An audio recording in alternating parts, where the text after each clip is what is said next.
서울의 스카이라인을 꿰뚫는 더 하이츠 아파트는 그 이름처럼 도시의 정점 중 하나였다. 초현대적인 유리와 강철로 지어진 이 건물은 성공과 익명성을 동시에 원하는 이들에게 완벽한 피난처를 제공했다. 윤서진 중령은 15년간의 군 복무, 그 중에서도 가장 치열했던 해군 특수전전단 UDT SEAL에서의 시간을 뒤로하고 이곳 1701호에 막 둥지를 튼 참이었다.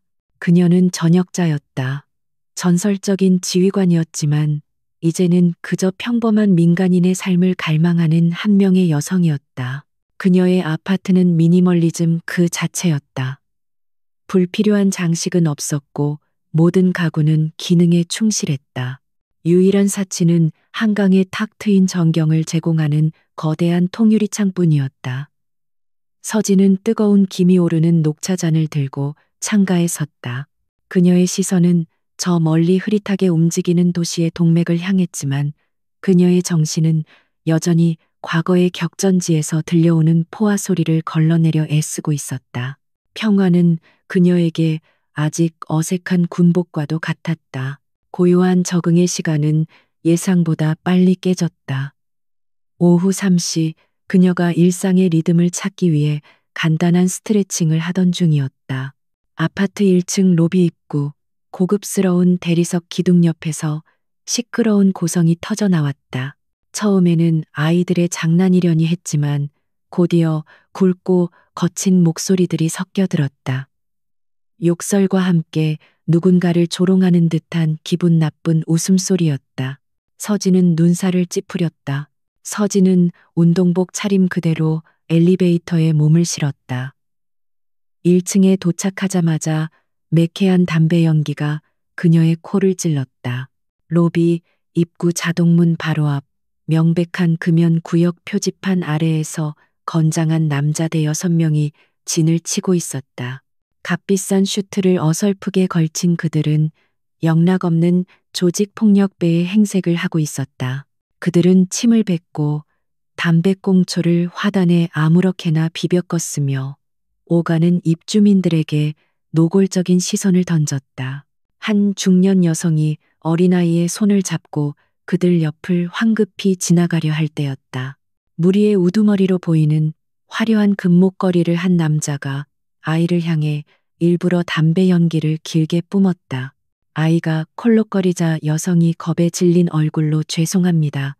라고 중얼거리며 종종 걸음쳤다. 그 모습에 무리는 더욱 기세등등하게 웃음을 터뜨렸다. 서진의 눈빛이 차갑게 가라앉았다. 그녀는 훈련된 군인이었고 불필요한 마찰은 피하는 것이 상식이었다. 하지만 그녀는 또한 지휘관이었고 무고한 이들이 위협받는 것을 묵과할 수 없었다. 서진은 그들에게 다가갔다. 그녀의 발걸음에는 조금의 망설임도 없었다. 실례합니다. 그녀의 목소리는 낮고 차분했지만 소란스러운 무리의 이목을 끌기에는 충분했다. 남자들이 일제히 그녀를 돌아보았다. 그들의 시선에는 호기심과 경멸이 뒤섞여 있었다. 키가 170이 조금 넘는 군살 하나 없는 탄탄한 체격이었지만 화장기 없는 얼굴과 평범한 운동복 차림은 그들에게 전혀 위협적이지 않았다. 뭡니까? 아줌마, 우리 바쁜데. 금목걸이가 귀찮다는 듯이 손을 내저었다.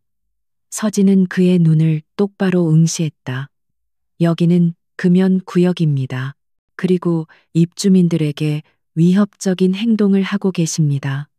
담배 끄시고 자리를 비워주시죠. 그녀의 말투는 정중했지만 그 안에는 의심할 여지 없는 명령의 무게가 실려 있었다. 순간 정적이 흘렀다. 그리고 곧이어 폭소가 터져 나왔다. 이 여자 뭐라는 거야? 우리한테 명령질이야? 한 놈이 과장되게 웃으며 동료들을 둘러봤다. 금목걸이는 서진에게 한 걸음 다가섰다. 그의 얼굴에는 불쾌한 미소가 걸려 있었다. 아줌마, 우리가 누군지 알고 깝치는 겁니까? 우리가 여기서 담배 좀 피우겠다는데 당신이 뭔데 이래라 저래라야? 곱게 생긴 얼굴 망가지기 싫으면 그냥 갈 길 가시지. 그가 서진의 어깨를 밀치려 손을 뻗었다. 그것은 치명적인 실수였다. 서진의 몸이 반사적으로 움직였다. 그녀는 남자의 손목을 잡아 비트는 대신 정확히 팔꿈치 관절에 급소를 찔렀다. 동시에 다른 손으로는 그의 목덜미 측면의 경동맥동을 정확한 압력으로 눌렀다. 악, 금목걸이는 비명조차 제대로 지르지 못했다. 전신에 퍼지는 짜릿한 고통과 함께 순간적인 혈압 강화로 현기증을 느끼며 그대로 무릎을 꿇었다. 모든 일이 1초 안에 일어났다. 나머지 덩치들이 놀라기도 전에 서진은 이미 다음 동작으로 넘어가 있었다. 금목걸이에 몸을 방패 삼아 옆에 있던 놈의 명치를 팔꿈치로 가격했다. 컥! 숨이 막힌 남자가 쓰러졌다. 세 번째 남자가 주먹을 휘두르며 달려들었지만 서진은 그의 팔을 안쪽으로 쳐내며 몸의 중심을 무너뜨린 뒤 무릎으로 복부를 가격했다. 남은 세 명은 공포에 질려 잠시 주춤했다. 그들은 길거리 싸움에는 이골이 난 깡패들이었지만 지금 그들 눈앞의 여자는 싸움을 하는 것이 아니었다. 그녀는 마치 정교한 기계를 다루듯 최소한의 움직임으로 최대의 효과를 내며 상대를 무력화시키고 있었다. 그것은 폭력이 아니라 기술이었다. UDT에서 수천 시간을 연마한 근접 전투 CQC 기술이었다. 뭐해, 멍청이들아. 전연 잡아. 금목걸이가 간신히 소리쳤다. 남은 세 명이 동시에 달려들었다. 서진은 침착하게 호흡을 골랐다. 그녀는 적의 숫자가 아니라 그들의 공격 경로와 무게중심을 보았다. 한 놈이 휘두른 주먹을 피하며 그의 팔을 잡아당겨 다른 놈과 부딪히게 만들었다. 그리고 마지막 남자가 뒤에서 잡으려 하자 몸을 낮추며 그의 다리 오금 무릎 뒤를 걷어찼다. 균형을 잃은 남자가 앞으로 고꾸라지자 서진은 그의 등 위를 가볍게 밟고 지나가며 두 놈이 엉켜 있는 곳으로 파고들었다. 그녀의 손바닥이 정확하게 한 놈의 턱 관절을 가격했고 다른 놈의 쇄골 하부를 압박했다. 으악, 비명이 터져 나왔다. 그들은 심각한 부상을 입지는 않았지만 극심한 고통과 신경계의 충격으로 인해 전투 불능 상태가 되었다. 불과 30초도 되지 않아 건장한 성인 남성 6명이 로비 바닥에 쓰러져 신음하고 있었다. 서진은 가벼운 스트레칭을 하듯 어깨를 풀었다. 그녀의 표정에는 어떤 동요도 없었다. 마치 성가신 벌레를 쫓아낸 듯 담담했다. 로비는 순간 정적으로 가득 찼다. 보안요원 2명이 뒤늦게 달려왔다가 눈앞의 광경에 입을 다물지 못했다. 방금 전 아이 엄마를 포함한 몇몇 입주민들도 멀찍이 서 이 모든 것을 경악과 감탄이 뒤섞인 눈으로 지켜보고 있었다. 서진은 바닥에 쓰러져 고통스러워하는 금목걸이에게 다가갔다. 그녀는 그의 셔츠 주머니에서 담뱃갑과 라이터를 꺼냈다. 그리고 그것을 그의 눈앞에서 한 손으로 구겨 쥐었다. 담배들이 부러지는 소리가 로비에 울렸다. 다시 한번 말하지. 그녀의 목소리는 얼음장처럼 차가웠다. 여기는 금연 구역이다. 그리고 다시는 이 아파트 주민들을 위협하지 마라. 그녀는 구겨진 담뱃갑을 그의 가슴팍에 던졌다. 지금 당장 쓰레기들 치우고 당신들 전부 데리고 꺼져. 그리고 당신 상사에게 똑똑히 전해. 더 하이츠 1701호 윤서진이 한 말이라고. 이곳은 내 집이고 나는 내 집 앞에서 쓰레기들이 얼쩡거리는 걸 용납하지 않아. 금목걸이는 고통과 굴욕감에 얼굴이 일그러졌지만 서진의 눈을 마주치자 공포에 질려 고개를 끄덕일 수밖에 없었다. 그녀의 눈은 평범한 여자의 눈이 아니었다. 그것은 수많은 죽음의 고비를 넘나든 단련된 포식자의 눈빛이었다. 깡패들은 서로를 부축하며 비틀거리는 걸음으로 황급히 로비를 빠져나갔다. 그들이 타고 온 것으로 보이는 검은색 고급 세단 여러 대가 급하게 시동을 걸고 사라졌다. 서진은 그들이 완전히 시야에서 사라질 때까지 굳건히 서 있었다. 로비에는 다시 평화가 찾아왔지만 방금 전의 충격은 쉽게 가시지 않았다. 보안 요원이 조심스럽게 그녀에게 다가왔다. 저, 괜찮으십니까? 경찰에 신고를. 서진은 고개를 저었다. 괜찮습니다. 신고는 필요 없습니다. 하지만 앞으로 저런 자들이 다시 접근하면 즉시 저에게 연락해 주십시오. 그녀는 1701호라고 다시 한번 밝혔고 보안 요원은 멍하니 고개를 끄덕였다.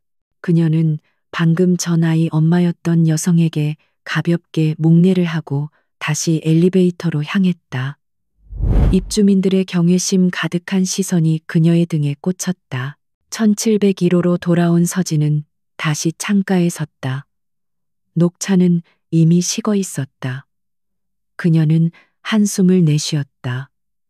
평범한 삶을 원했지만 세상은 그녀를 가만히 내버려 두지 않을 모양이었다. 그녀는 방금 자신이 상대한 자들이 단순한 동네 건달이 아님을 직감했다. 그들의 복장, 그들이 타고 온 차량, 그리고 그들의 오만함 뒤에 숨겨진 조직적인 움직임. 이것은 단순한 해프닝이 아니라 더 큰 무언가의 시작일 뿐이었다. 그녀의 UDT 시절 훈련된 감각이 경고음을 울리고 있었다. 한편 아파트를 빠져나간 검은색 세단 안. 금목걸이, 금융개발의 행동대장 박 실장은 부러진 것 같은 팔꿈치를 부여잡고 고통의 찬신음을 내뱉었다. 운전석의 부하가 겁에 질린 목소리로 물었다. 실장님, 괜찮으십니까? 병원으로? 박 실장은 그의 뺨을 후려쳤다. 닥쳐, 쪽팔리게. 그 미친 여자, 대체 정체가 뭐야? 그는 휴대폰을 꺼내 떨리는 손으로 번호를 눌렀다. 전화기 너머로 냉담한 목소리가 들려왔다. 처리됐나, 박 실장? 박 실장은 침을 삼켰다. 이사님, 약간의 차질이 생겼습니다. 웬 미친 여자가 하나 끼어들었는데 저희 애들이 전부 당했습니다. 전화기 너머에서 잠시 침묵이 흘렀다. 여자 하나에게 너희 6명이 목소리는 여전히 차가웠지만 그 안에 담긴 분노는 명확했다. 그게 보통 여자가 아닙니다. 무슨 특수 훈련이라도 받은 것처럼. 박 실장은 변명하려 애썼다. 됐고, 그 여자 신원은 파악했나? 네. 1701호 윤서진이라고 했습니다. 자기 입으로 직접.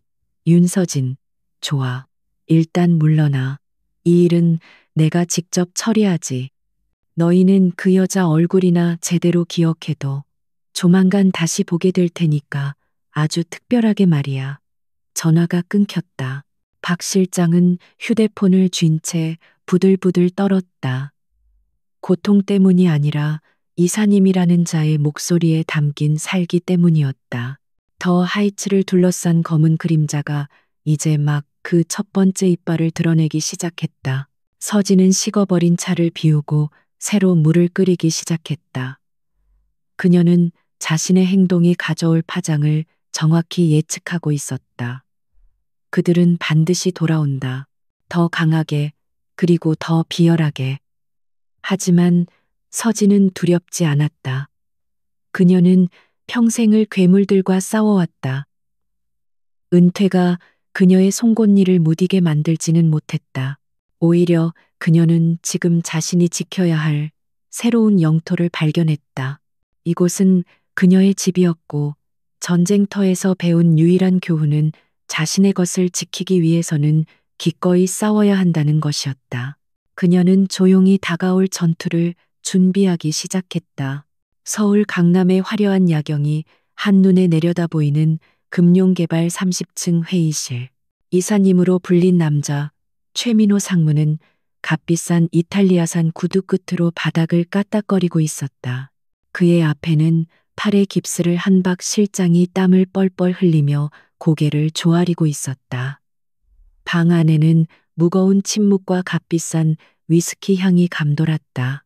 최 상무는 박 실장의 처참한 보고를 들은 직후였지만 그의 얼굴에는 분노가 아닌 경멸에 찬 조소가 어려 있었다. 그러니까 내 말은 장정 6명이, 그것도 우리 금룡의 이름표를 달고 있는 놈들이 여자 하나한테 먼지나게 맞고 돌아왔다. 이 말인가? 최 상무의 목소리는 비단결처럼 부드러웠지만 그 안에 날카로운 칼날은 박 실장의 심장을 꿰뚫는 듯했다. 박 실장은 감히 고개를 들지 못했다. 그게 이사님, 보통 여자가 아니었습니다. 무슨 특수부대 출신, 특수부대? 최 상무가 코웃음을 쳤다. 무슨 영화 찍나? UDT, HID, 여기가 무슨 전쟁터야? 박 실장, 자네도 늙었군. 여자 하나 제대로 처리 못해서 변명이나 늘어놓고. 그는 자리에서 일어나 창가로 걸어갔다. 그의 시선은 저 멀리 그가 다음 먹잇감으로 점찍은 더 하이츠 아파트를 향했다. 금융개발은 그 지역 일대의 재개발 사업권을 따내기 위해 수년간 공을 들여왔다. 더 하이츠는 그 거대한 퍼즐의 마지막 조각이었다. 알겠나, 박 실장? 더 하이츠는 단순한 아파트가 아니야. 거기가 무너지지 않으면 우리가 공들인 수천억짜리 프로젝트 전체가 흔들릴 수 있어. 이미 시의원 나리들과 경찰 고위층까지 전부 구워 삶아놨는데 고작 입주민 몇 명 때문에 발목이 잡혀서야 되겠나? 그는 박 실장에게 윽박지르기 시작했다. 우리가 일부러 자네 같은 깡패들을 동원해 소란을 피우는 이유가 뭐야? 입주민들이 겁을 먹고 헐값에 집을 내놓게 만들려는 거잖아. 그의 계획은 간단했다. 지속적인 괴롭힘과 공포 분위기 조성. 하지만 윤서진이라는 예상치 못한 변수가 등장했다. 최 상무는 다시 책상으로 돌아와 인터컴 버튼을 눌렀다. 김 비서, 불독팀 좀 불러. 박 실장의 얼굴이 하얗게 질렸다. 불독팀은 금융개발이 보유한 전문가들이었다.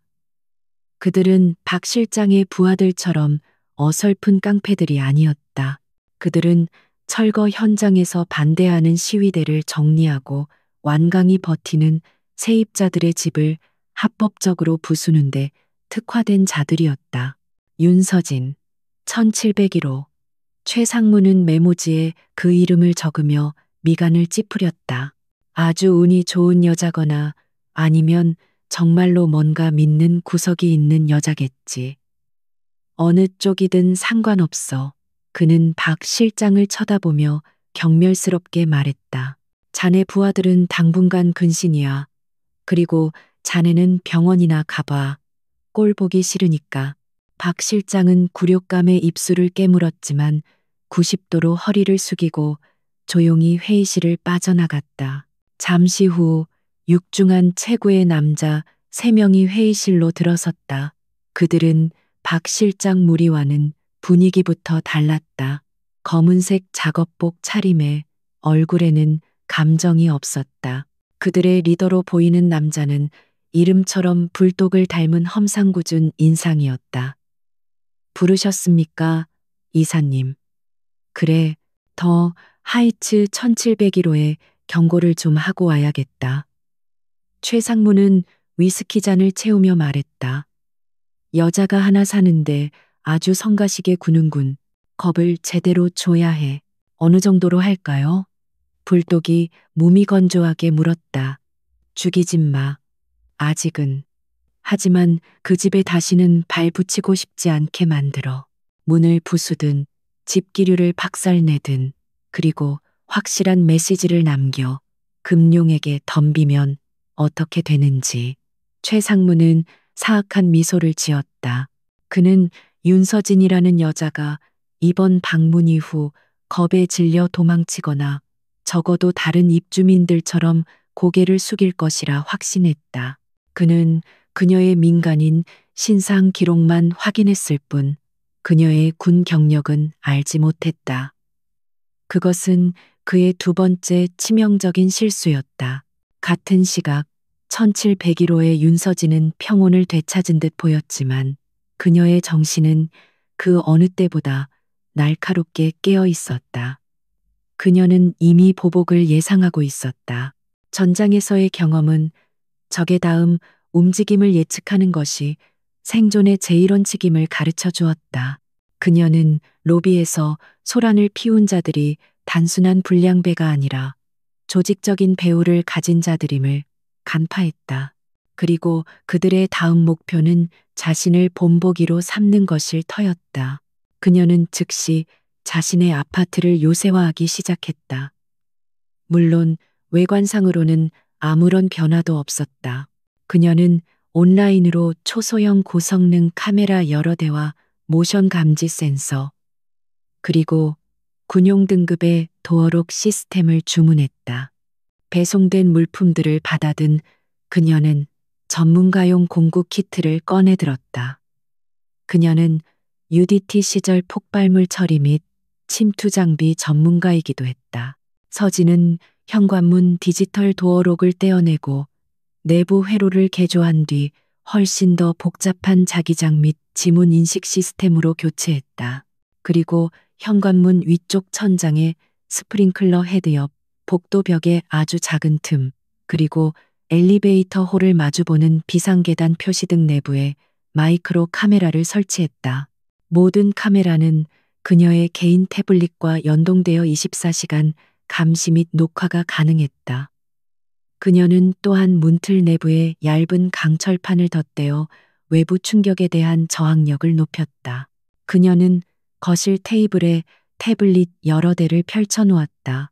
하나는 자신이 설치한 카메라 화면들을 분할해서 보여주었고, 다른 하나는 더 하이츠의 공용 CCTV 보안실의 허가를 받아 임시 접근 권한을 얻었다를, 그리고 마지막 하나는 금융 개발과 관련된 뉴스 기사 및 기업 정보를 띄워놓고 있었다.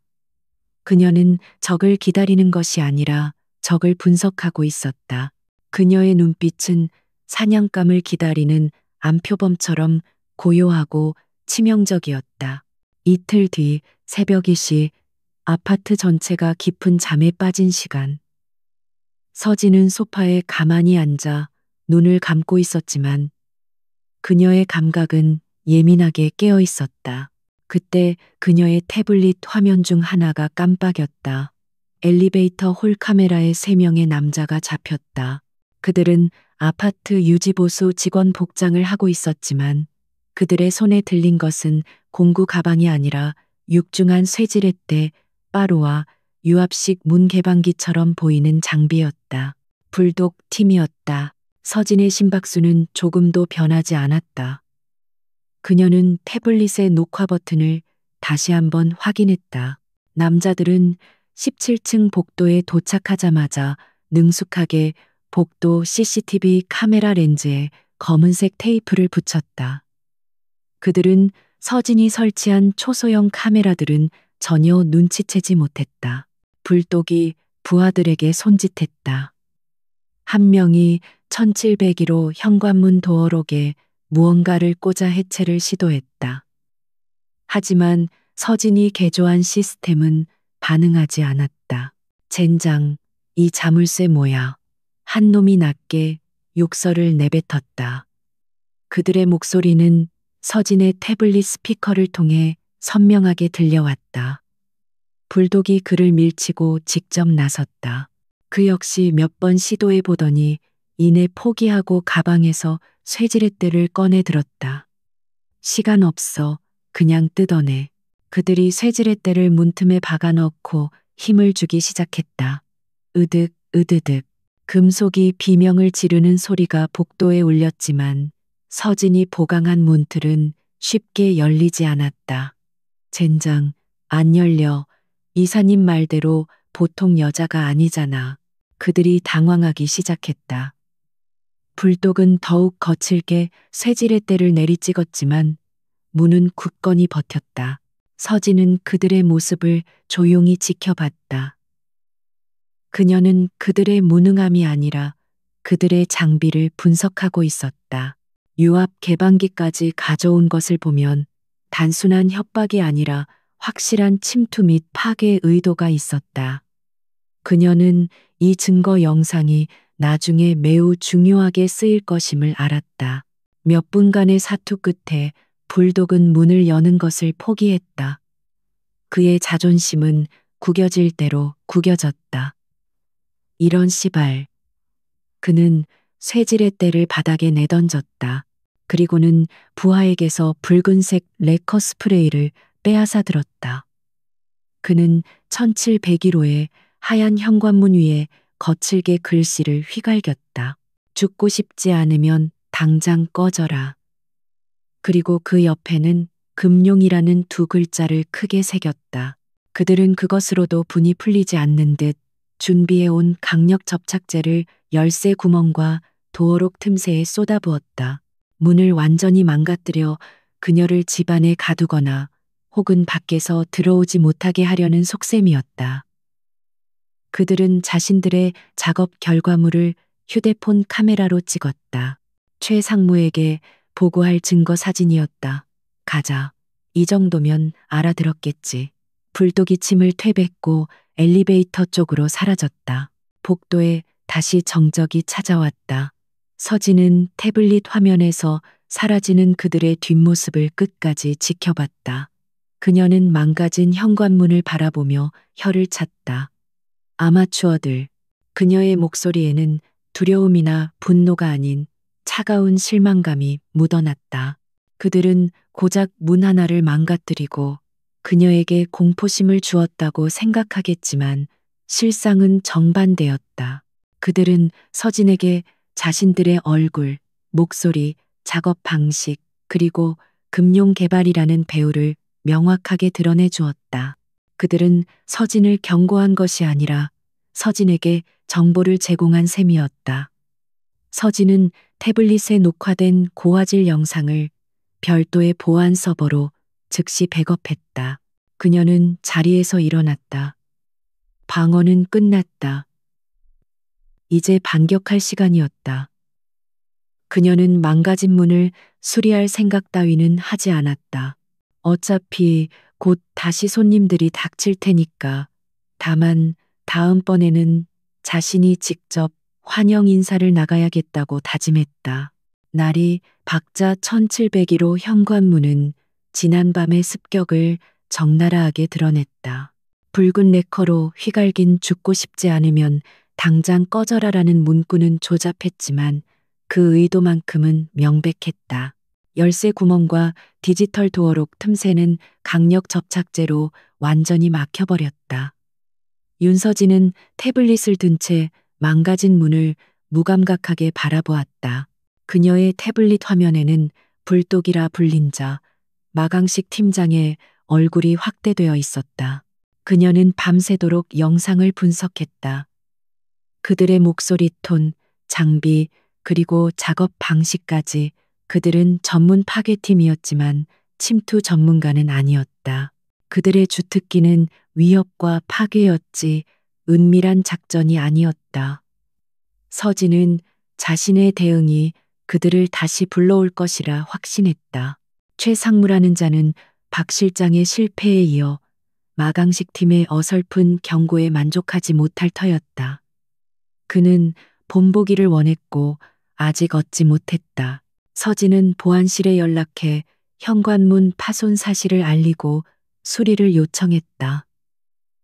하지만 그녀는 이것이 시간을 벌기 위한 기만 책임을 알고 있었다.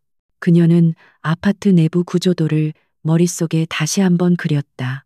17층의 비상계단, 소화전 위치, 복도의 사각지대, 그리고 엘리베이터의 작동 로직까지. 더 하이츠는 이제 그녀의 새로운 작전 구역이었다. 그녀는 작은 배낭에 응급처치, 키트, 케이블 타이 몇 개, 그리고 UDT 시절 사용했던 초소형 통신 장비와 야간 투시경을 챙겼다. 그녀의 예상은 정확했다. 그날 오후 금융개발 사무실에서 최민호 상무는 마강식의 보고를 받곤 재떨이를 집어 던졌다. 고장문에 낙서하고 접착제 좀 바르고 온 게 다야? 내가 원한 건 그 여자가 무릎 꿇고 비는 거였어. 당장 돌아가. 이번엔 문짝을 뜯어내서라도 그 여자를 끌어내. 마강식은 구겨진 자존심에 얼굴이 불그락푸르락했지만 명령에 복종할 수밖에 없었다.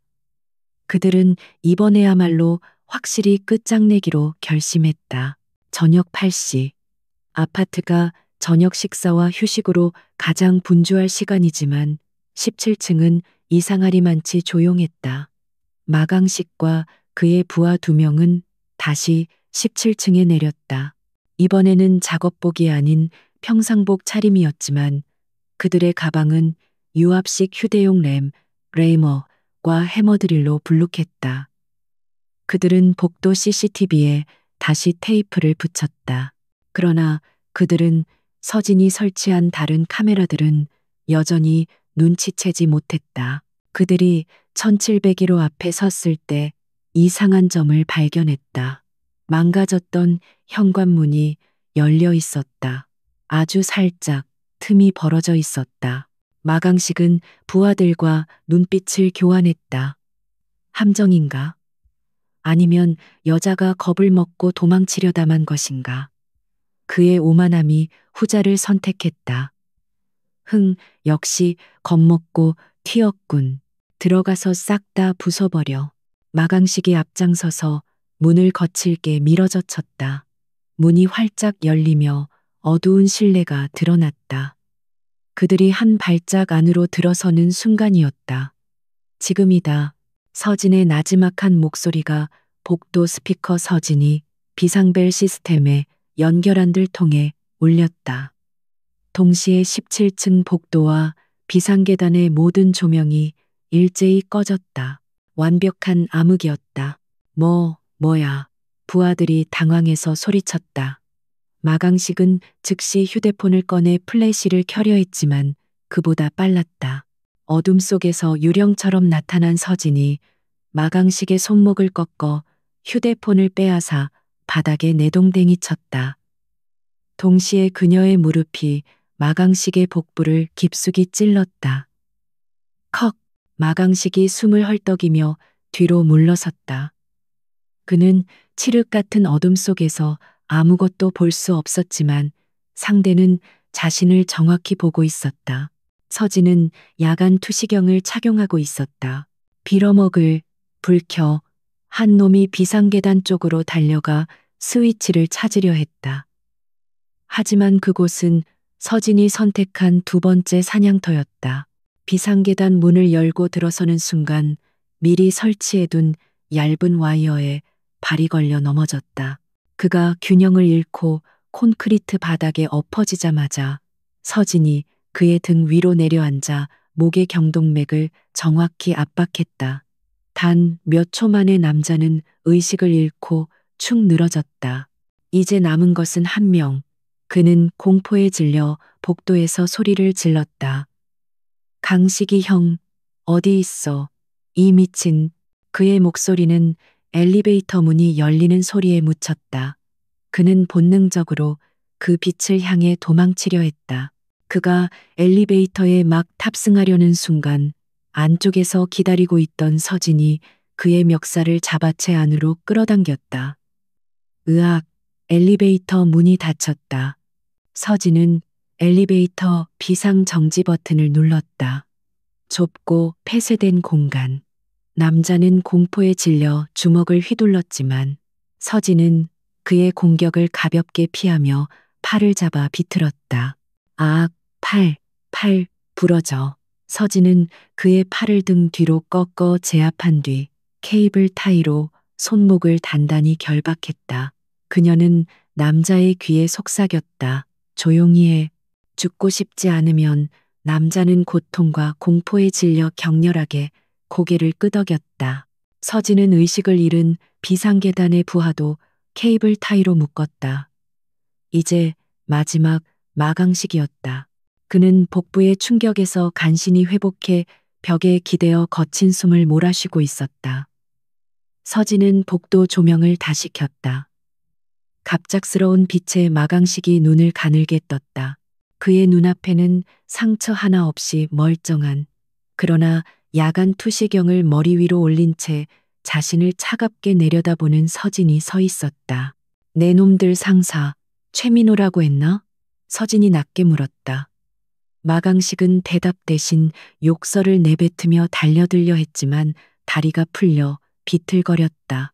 서진은 그의 남은 저항을 가볍게 제압했다.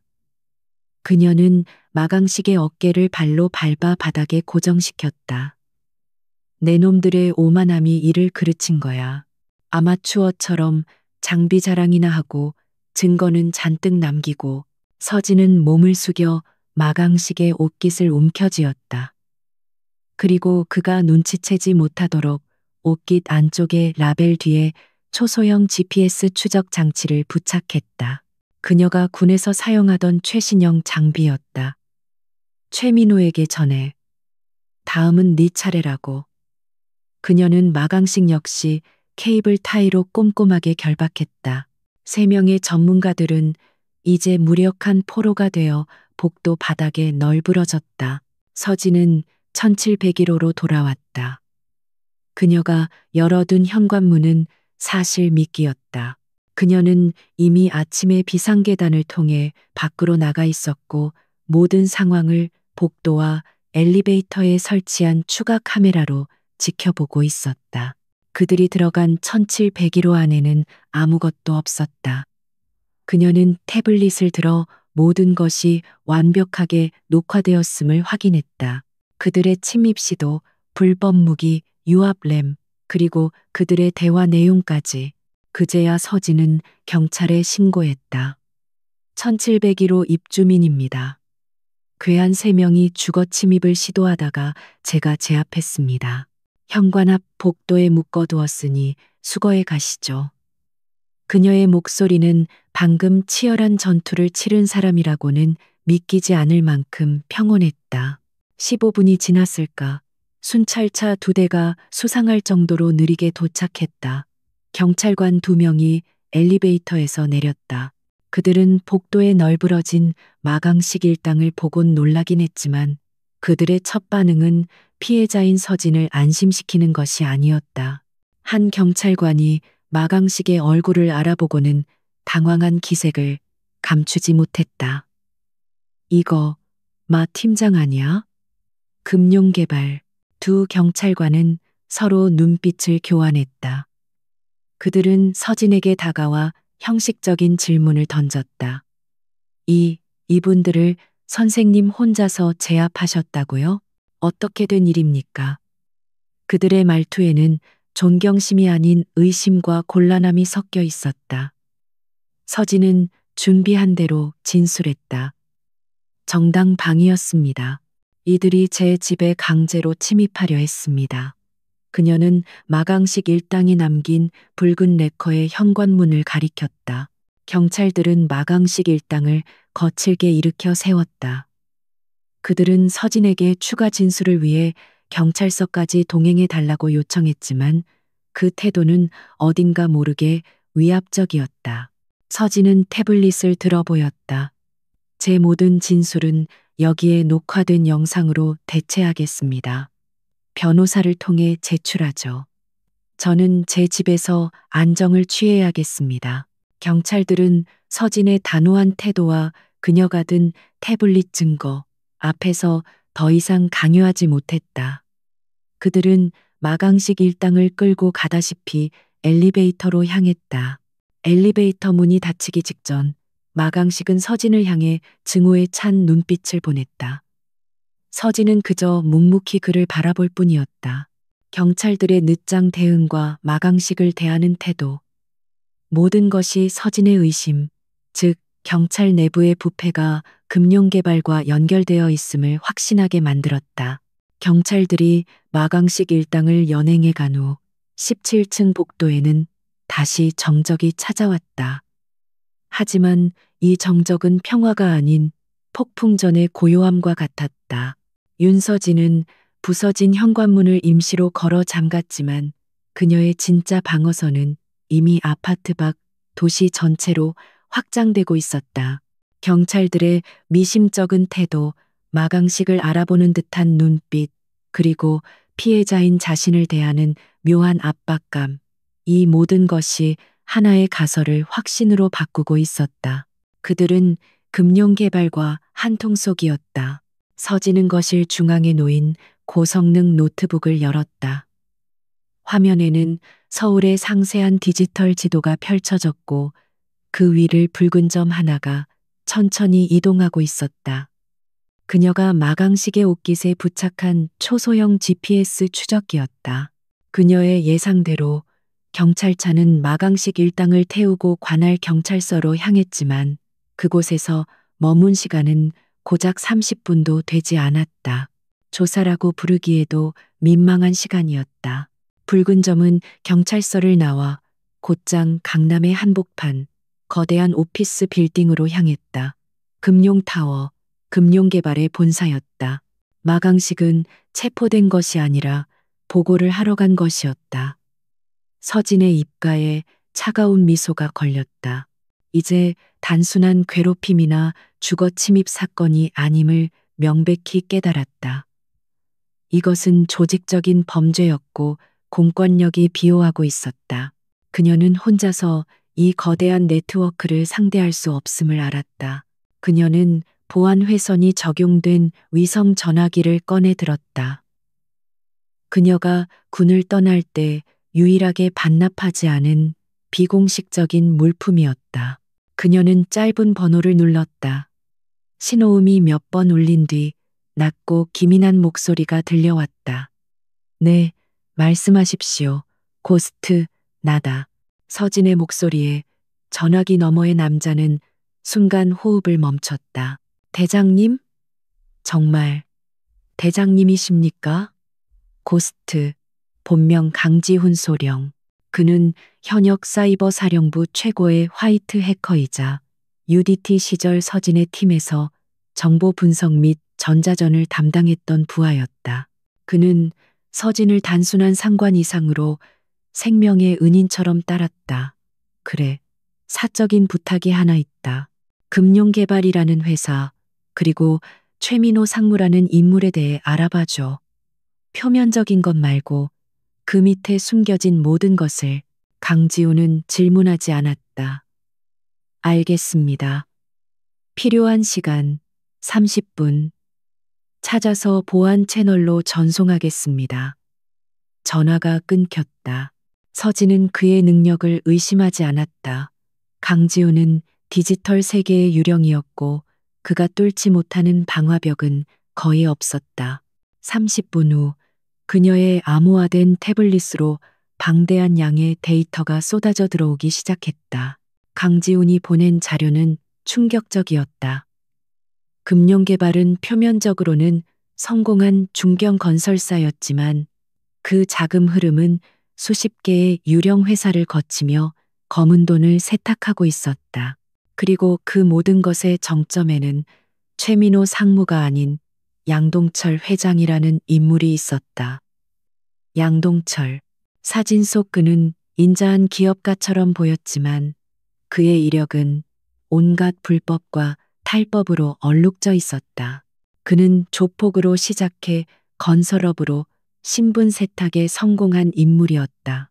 더 결정적인 것은 강지훈이 해킹한 금융개발의 내부 서버에서 발견된 강남 넥서스 프로젝트라는 이름의 극비 개발 계획안이었다.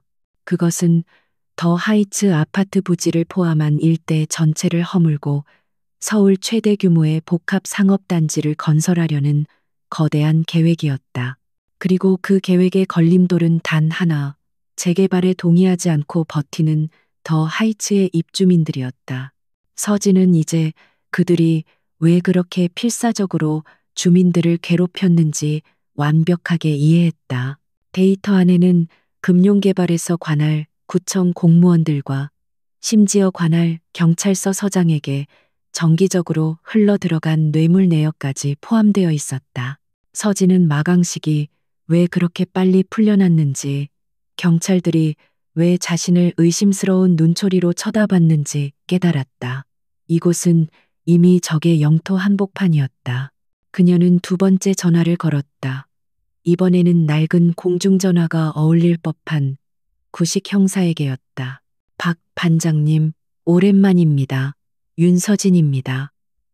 그녀는 일부러 낡은 선술집의 시끄러운 소음을 배경으로 통화했다. 상대는 박태수 부패한 상사에게 맞서다 불명예스럽게 퇴직한 전직 강력계 형사였다. 그는 서진이 UDT에 있을 때 한 테러 사건 공조수사로 인연을 맺은 바 있었다. 윤중령, 아니, 이제 민간인이시지. 이런 누추한 늙은이에게 무슨 일로. 그의 목소리는 여전히 시니컬했지만 서진을 향한 신뢰가 묻어났다. 서진은 더 하이츠에서 일어난 일들을 간략하게 설명했다.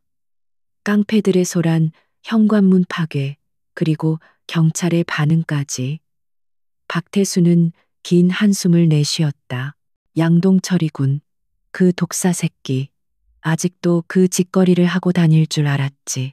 그는 서진에게 금융개발의 실체에 대해 강지훈과는 다른 시각의 정보를 제공했다. 윤중령, 그놈들은 그냥 깡패가 아니야. 양동철은 돈으로 법을 사고 권력으로 사람을 묻어버리는 놈이야. 최민호는 그놈의 머리고 마강식 같은 놈들은 그놈의 주먹이지. 자네가 건드린 건 벌집이 아니라 땅속 깊은 곳의 독사굴이야. 관할 경찰, 그놈들 서장부터가 양동철이 심어놓은 개야. 자네가 아무리 증거를 들이밀어도 그들은 오히려 자네를 업무 방해나 폭행으로 엮어 넣을 걸. 박태수의 경고는 냉혹했지만 현실적이었다. 그는 서진에게 당장 그곳을 떠나라고 충고했다. 그놈들은 자네가 군인 출신이든 뭐든 상관 안 해. 그들에게 걸림돌은 제거 대상일 뿐이야. 하지만 서진은 물러설 생각이 없었다. 정보 감사합니다, 박 반장님. 하지만 전 도망치는 법은 배우지 못했습니다. 혹시 아직 살아있는 연줄이 있으시다면 나중에 제가 신호를 보낼 때 받아주실 수 있겠습니까? 박태수는 잠시 침묵했다. 그는 서진의 목소리에 담긴 결의를 읽었다. 그녀는 포기하지 않을 터였다. 알겠네. 대검찰청에 아직도 정의감이 투철한 후배 녀석이 하나 남아있긴 하지. 너무 늦기 전에 연락하게. 그리고 몸 조심해. 양동철은 자네가 생각하는 것보다 훨씬 더 지독한 놈이니까. 전화를 끄는 서진은 다시 노트북 화면을 바라보았다. 강지훈이 보낸 디지털 증거, 자금 흐름, 내부 계획 안화, 박태수가 제공한 아날로그 정보, 내부 부패 구조, 양동철의 성향과 합쳐지며 거대한 그림이 완성되었다. 중심에는 양동철 회장이 있었다. 그의 지시를 받아 최민호 상무가 작전을 짜고 마강식 같은 행동대가 실행하며 지역 경찰과 공무원들이 뒤를 봐주는 거대한 범죄 카르텔이었다. 그녀는 이제 자신이 단순한 피해자가 아니라 이 거대한 범죄의 유일한 목격자이자 저항 세력임을 깨달았다. 그들은 자신을 쫓아내려 했지만 오히려 그녀에게 전쟁의 명분을 주었다. 서진의 눈빛이 다시 UDT 지휘관의 그것으로 돌아왔다. 그녀는 책상 위에 강남 넥서스 프로젝트 계획도를 펼쳤다. 이것은 방어가 아니다. 이제부터는 기만과 역습, 그리고 정밀 타격이 필요한 작전이었다. 그녀는 이 독사굴의 심장 양동철을 끌어내기 위한 계획을 세우기 시작했다.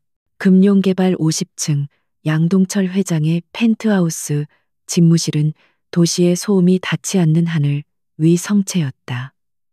방 한가운데서 양 회장은 거대한 화선지 위에 붓을 놀리고 있었다. 그의 움직임은 느리고 장중했다. 먹물이 화선지에 스며들며 인내, 옌라는 글자를 완성해 갈 때쯤 집무실 문이 조용히 열리고 최민호 상무가 들어섰다. 그의 얼굴은 평소의 냉철함을 유지하려 애썼지만 미세한 경련을 감추지는 못했다. 회장님, 마강식 팀이 실패했습니다. 최 상무의 목소리는 방 안의 값비싼 공기청정기 소리보다도 낮았다. 양동철은 붓을 놓지 않았다. 그는 인자의 마지막 획, 심장 위의 칼날을 의미하는 점을 천천히 찍었다. 먹물이 번지는 것을 지켜보던 그가 비로소 입을 열었다. 실패? 그저 일을 망친 건가? 아니면 제압당했습니다. 그 여자 하나에게. 그리고 경찰에 넘겨졌습니다. 최 상무가 말을 이었다. 방금 관할 서장에게서 직접 연락이 왔습니다. 마강식이 특수 주거 침입 및 폭행 현행범으로 체포되었는데 증거 영상까지 확보되었다고 합니다. 그 여자 윤서진이 미리 설치해둔 카메라에 모든 것이 찍혔습니다. 드디어 양동철의 손이 멈췄다. 그가 천천히 고개를 돌렸다. 그의 눈은 인자한 기업가의 것이 아니었다. 수십 년간 뒷골목을 지배해온 포식자의 차가운 눈빛이었다. 서장이 나에게 불평을 했다고? 그 계집 하나 때문에. 그의 목소리는 조용했지만 그 안에 담긴 압력은 최 상무를 짓눌렀다. 양동철은 자신의 개가 감히 주인에게 짖었다는 사실에 분노했다. 그 여자의 신원 파일 다시 가져와. 최 상무가 태블릿을 건네자 양동철은 화면을 노려보았다. 윤서진. 깨끗한 증명사진. 해군 특수전전단. 중령 전역. 가족사항. 없음. 그는 코웃음을 쳤다. 여자가 UDT라. 재미있는 세상이야. 그래봐야 결국 군복 벗은 여자일 뿐. 융통성 없고 명예 따위에 목숨 거는 족속이지. 그는 윤서진을 완전히 얕보고 있었다. 그의 세계에서 힘은 돈과 권력이었고 폭력은 그것을 지키는 수단일 뿐이었다. 그는 윤서진의 능력을 그저 운 좋은 기술 정도로 치부했다. 하지만 두 번의 실패는 분명했다. 몽둥이는 통하지 않았다. 최상무, 자네 생각은 어떤가? 최민호는 기다렸다는 듯이 대답했다. 박 실장의 깡패들은 겁을 주지 못했고 마강식의 망치질은 막혔습니다. 이 여자는 폭력에 이골이 난 것 같습니다. 폭력으로는 적어도 우리가 가진 어설픈 폭력으로는 그녀를 굴복시킬 수 없습니다. 그의 말에는 실패한 부하들에 대한 노골적인 경멸이 담겨 있었다. 양동철은 만족스럽다는 듯 고개를 끄덕였다. 그래, 사나운 개는 몽둥이로 다스리는 게 아니야. 잘 구운 고깃덩어리를 던져줘야지 주인이 누군지 알게끔. 그는 자리에서 일어나 서울의 전경을 내려다보았다. 저 멀리 그가 탐내는 더 하이츠가 장난감처럼 보였다. 자네가 직접 가 돈으로 그 여자의 뺨을 후려쳐 이 바닥의 룰을 가르쳐 주란 말이다. 양 회장은 손가락 5개를 폈다. 시세의 5배, 아니 10배를 불러 그 여자가 평생 만져보지 못했을 돈을 눈앞에 쌓아줘. 그리고 정중하게 말해. 이걸 받고 조용히 사라지든가 아니면 이 도시에서, 아니 이 세상에서 증발하든가 선택하라고. 최민호 상무의 입가에 얇고 잔인한 미소가 걸렸다. 그는 이런 종류의 심리전을 즐겼다. 그것은 그가 가장 잘하는 일이었다. 알겠습니다, 회장님. 제가 직접 예의를 갖춰 그녀를 교육시키겠습니다. 그는 자신의 값비싼 구두가 펜트하우스의 대리석 바닥을 울리는 소리를 즐기며 집무실을 나갔다. 같은 시각 1701호의 윤서진은 망가진 현관문을 임시로 보수하고 있었다. 그녀의 아파트는 더 이상 안식처가 아니었다. 그곳은 전초기지였다. 마강식의 GPS 신호는 금룡타워에 도착한 직후 끊겼다. 아마도 발각되었거나 그가 버려졌거나 경찰의 미온적인 태도는 이미 박태수 전 형사의 경고를 입증했다. 그녀는 고립되어 있었다. 그때 그녀의 스마트폰이 울렸다. 모르는 번호였다. 그녀는 잠시 망설이다가 통화 버튼을 눌렀다. 윤서진입니다. 전화기 너머로 비단처럼 매끄럽지만 어딘지 모르게 비인간적인 남자의 목소리가 들려왔다. 윤서진 씨 본인 맞으십니까? 저는 금융개발의 기획조정실 총괄 상무 최민호라고 합니다. 서진의 등줄기가 순간 차가워졌다. 드디어 몸통이 움직이기 시작했다. 용건이 뭐죠? 이런 경계가 심하시군요. 당연한 일입니다. 최 상무는 과장된 어조로 웃었다. 먼저 저희 하급 직원들의 매우 무례하고 불미스러운 행동에 대해 그룹을 대표해 깊이 사과드립니다. 그들은 회장님의 숭고한 뜻을 오해하고 과잉 대응을 했습니다. 모두 엄중한 처벌을 받았습니다. 그의 목소리에는 한치의 진심도 담겨 있지 않았다. 그것은 잘 연습된 연극 대사였다. 저희는 윤서진 씨의 용기와 그 놀라운 능력에 깊은 감명을 받았습니다. 회장님께서도 마찬가지입니다. 저희는 윤서진 씨와 같은 분과 적이 되고 싶지 않습니다. 오히려 저희의 크나큰 실수를 만회하고 싶습니다. 서진은 아무 말 없이 그의 말을 들었다. 실수, 보상. 그들은 다음 카드를 꺼내 들고 있었다. 회장님께서 윤서진 씨에게 직접 성의를 표하고 싶어 하십니다.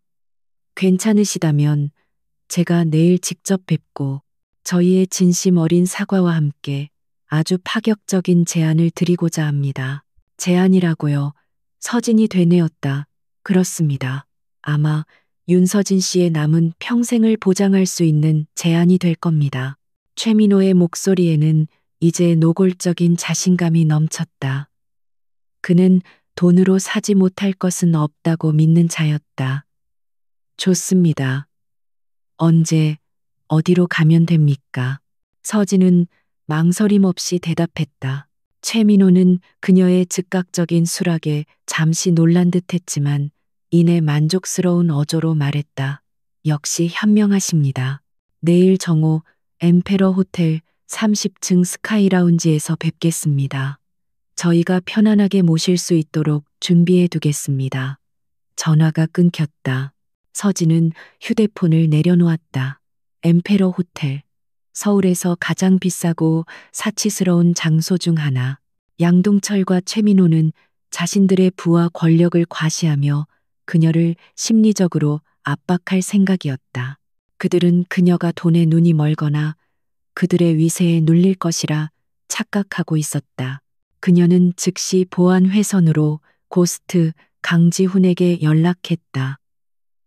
고스트. 최민호 상무. 내일 정오 엠페러 호텔 스카이라운지. 그가 동원할 수 있는 경호팀 규모, 차량, 예상 동선, 그리고 그 인간의 심리 프로필과 약점 전부 파악해줘. 그녀는 이어서 박태수 전 형사에게도 문자를 남겼다. 내일 정오 엠페러 호텔 최민호를 만납니다. 만약 오후 1시까지 제게서 연락이 없다면 준비하신 신호를 보내주십시오. 그녀는 옷장을 열었다. 값비싼 옷은 한 벌도 없었다. 그녀는 가장 단정하고 움직이기 편한 검은색 슬랙스와 흰색 셔츠를 골랐다. 그녀는 그들의 사치스러운 무대에 어울려줄 생각이 없었다. 그녀는 내일의 만남이 협상이 아님을 알았다. 그것은 적진의 사령관을 만나는 일이었다.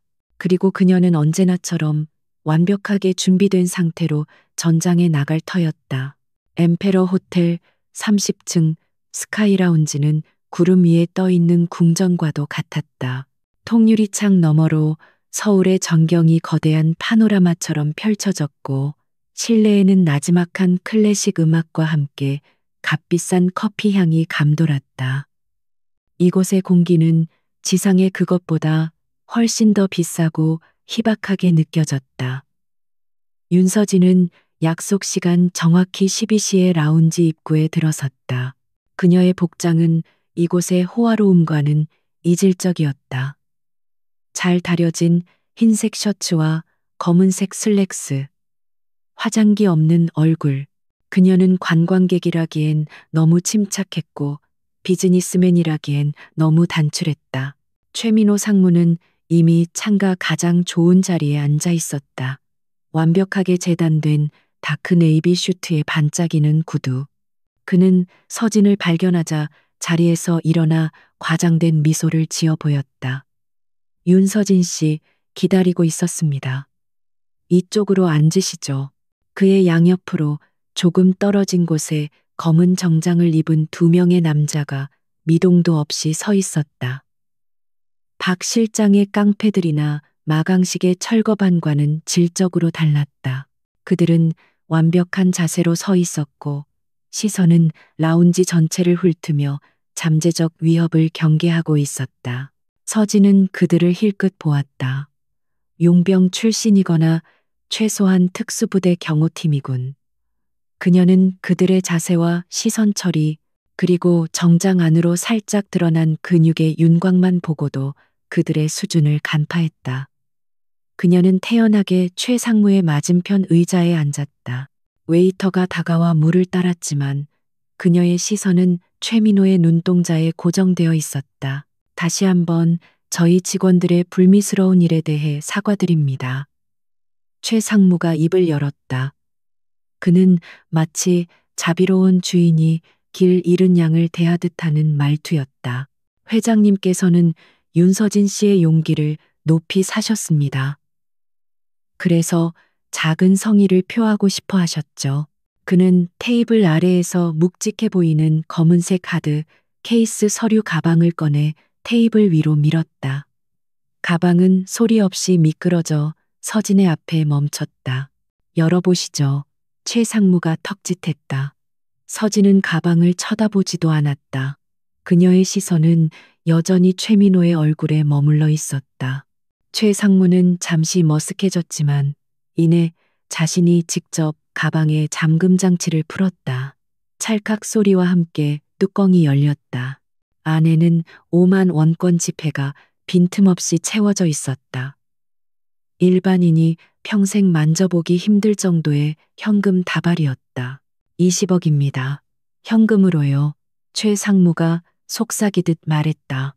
그는 서진의 눈이 돈을 향하며 흔들리기를 기대했다. 그저 더 하이츠의 그 작은 아파트를 저희에게 양도해 주시고 당분간 조용히 외국에서 휴가를 즐기다 오시면 됩니다. 이건 보상입니다. 윤서진 씨의 용기에 대한, 그리고 현명한 선택에 대한 보상이죠. 그의 목소리는 꿀처럼 달콤했지만 그 안에는 독이 숨겨져 있었다. 그는 테이블을 가로질러 몸을 기울였다. 윤서진 씨, 세상은 두 종류의 사람으로 나뉩니다. 흐름을 읽고 그 위에서 파도를 타는 현명한 사람, 그리고 그 흐름에 맞서다 부서지는 어리석은 사람. 그는 가방을 가리켰다. 이것이 현명한 사람이 될 수 있는 티켓입니다. 서진은 드디어 시선을 움직였다.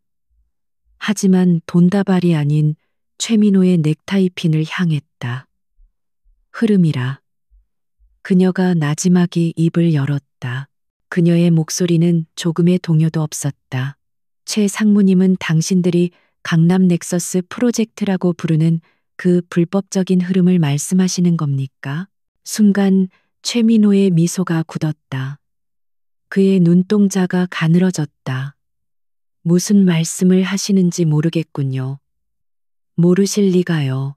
서진은 몸을 의자에 편안하게 기댔다. 당신들이 위조한 환경 영향 평가서 말입니다. 그리고 관할 구청 담당자들에게 뿌린 뇌물 장부도 있죠. 더 하이츠는 그 거대한 사기극의 마지막 퍼즐 조각일 뿐이고, 안 그렇습니까? 최민호의 얼굴에서 핏기가 가시는 것이 보였다. 그는 자신이 먹이를 사냥하러 왔다고 생각했는데, 함정에 빠진 것은 자신이었음을 깨달았다. 당신, 도대체 정체가 뭐야? 어떻게 그걸? 그는 말을 잇지 못하고 서진을 노려보았다. 그의 매끄럽던 가면이 벗겨지고 그 아래 숨겨져 있던 비열하고 조급한 본성이 드러났다. 당신의 제안은 불법입니다. 최상무. 그리고 솔직히 말해서 아주 절박해 보이는군요. 서진이 차갑게 말했다. 20억이라. 이 거대한 프로젝트가 엎어졌을 때 당신들이 입을 손해에 비하면 푼돈이겠죠. 당신은 날 돈으로 사려 한 게 아니라 당신들의 약점을 덮으려 한 겁니다. 최민호는 더 이상 연기하지 않았다. 그는 서류 가방을 거칠게 닫았다. 어리석은 여자로군. 그가 으르렁거렸다. 나는 분명히 선택지를 줬어. 현명한 선택과 어리석은 선택. 넌 후자를 택한 거야. 그는 테이블을 손가락으로 가볍게 두드렸다. 경멸에 찬 신호였다. 양옆에 서 있던 두 명의 경호원이 동시에 움직였다. 그들은 군더더기 없는 전문가의 움직임이었다. 한 명은 서진의 오른쪽 어깨와 팔을 제압하기 위해 다가왔고, 다른 한 명은 테이블을 돌아 왼쪽에서 그녀의 머리를 공격하려 했다. 그들은 이 작은 여자를 단 몇 초 안에 제압해 소란 없이 끌고 나갈 생각이었다. 하지만 서진은 그들보다 0.5초 빨랐다. 그녀는 최민호가 신호를 보내는 순간 이미 의자에서 반쯤 일어나 있었다. 오른쪽 경호원의 손이 그녀의 어깨에 닿기 직전 서진은 그의 손목을 낚아채며 몸을 회전시켰다. 그녀는 남자의 힘을 역이용해 그의 팔을 꺾어버렸다. 악, 뼈가 뒤틀리는 고통스러운 비명과 함께 남자의 거구는 테이블 위로 처박혔다. 동시에 왼쪽에서 달려든 경호원이 주먹을 휘둘렀다. 서진은 테이블 위로 처박힌 첫 번째 경호원의 등을 지렛대 삼아 몸을 날렸다. 그녀의 발이 정확하게 두 번째 경호원의 턱을 걷어찼다. 퍽, 둔탁한 소리와 함께 남자는 그대로 뒤로 나자빠졌다. 모든 것이 3초 안에 일어났다. 라운지 전체가 얼어붙었다. 클래식 음악만이 이 비현실적인 상황을 애써 외면하고 있었다. 첫 번째 경호원이 고통을 이기며 허리춤에서 무언가를 꺼내려 했다. 아마도 테이저건이나 단검일터였다. 서진은 망설이지 않았다. 그녀는 테이블 위에 있던 얼음물이 담긴 무거운 유리 물병을 집어들어 그의 관자놀이를 내리쳤다. 와장창 유리가 깨지는 소리와 함께 남자는 완전히 의식을 잃고 바닥으로 쓰러졌다. 서진은 흩어진 얼음 조각과 물을 피해 가볍게 바닥에 착지했다. 그녀의 셔츠는 조금도 흐트러지지 않았다. 그녀는 천천히 숨을 내쉬며 최민호를 바라보았다. 최민호는 의자에 얼어붙은 채 공포에 질린 눈으로 서진과 쓰러진 두 명의 경호원을 번갈아 쳐다보고 있었다. 그는 자신의 최정예 팀이 이렇게 허무하게 무너졌다는 것을 믿을 수 없었다. 서진은 최민호에게 천천히 다가갔다. 그녀는 테이블 위에 놓인 20억 원이 든 가방을 집어들었다. 그리고 그것을 최민호의 무릎 위에 떨어뜨렸다. 이게 내 대답입니다. 그녀의 목소리는 얼음처럼 차가웠다. 양동철 회장에게 전하세요. 다음엔 돈이 아니라 당신들의 회계 장부를 가지고 직접 오라고. 서진은 더 이상 볼 일이 없다는 듯 경악에 빠진 호텔 직원들과 손님들 사이를 유유히 걸어나갔다. 그녀는 비상구 계단을 이용해 건물 밖으로 빠져나갔다.